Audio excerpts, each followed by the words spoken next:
মাসির বাড়ি থেকে মামা বাড়ি যাওয়ার পথে আমাদের ভ্যানটা নষ্ট হয়ে যায়, তখন আমরা রাস্তায় দাঁড়িয়েছিলাম।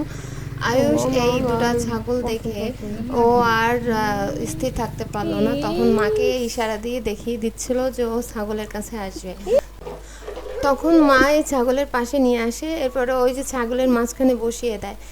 কিছু সময় খেলাধুলো করার পর ছাগল দুটো বিরক্ত হয়ে চলে যায়, তখন মা আবার এই ছোট্ট ছাগলটাকে নিয়ে আসে, ছাগলের যে বাচ্চাটাকে নিয়ে আসে।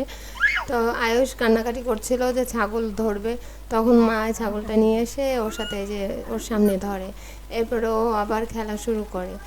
জীবনে প্রথম আসলে এইভাবে কাছাকাছি এরকম পশু দেখলো। এর আগে কখনো আয়ুষ দেখেনি, কারণ আয়ুষ হওয়ার পরে আমরা বাইরে তেমন বের হইনি। এই প্রথম এরকম গরু ছাগল দেখে ও আসলে অনেক অবাক হয়ে যাচ্ছে যে এই জিনিসগুলো আসলে কি। তো আমি ওকে এই যে মাঠের মধ্যে ছেড়ে দিলাম। তো এই যে এখন ছাগলের সাথে খেলা করছে, আর এই যে একটা পিছনে ইট ছিল, ইটে শুধু বেঁধে বেঁধে পড়ে যাচ্ছে। তো এই যে আমরা খুব মজা নিচ্ছিলাম, ব্যাপারটা অনেক মজার।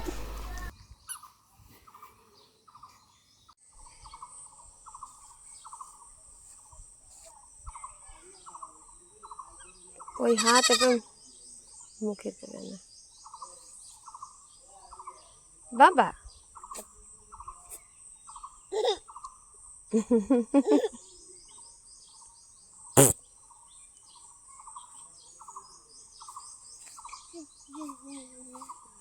হ্যাঁ, আর লাগবে না। ওই ওর হাতে হাতে সব জায়গা ময়।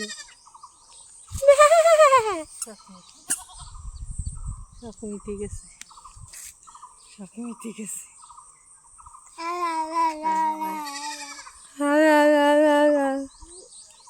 কি ডাকো বাবা, তুমি কি ডাকো?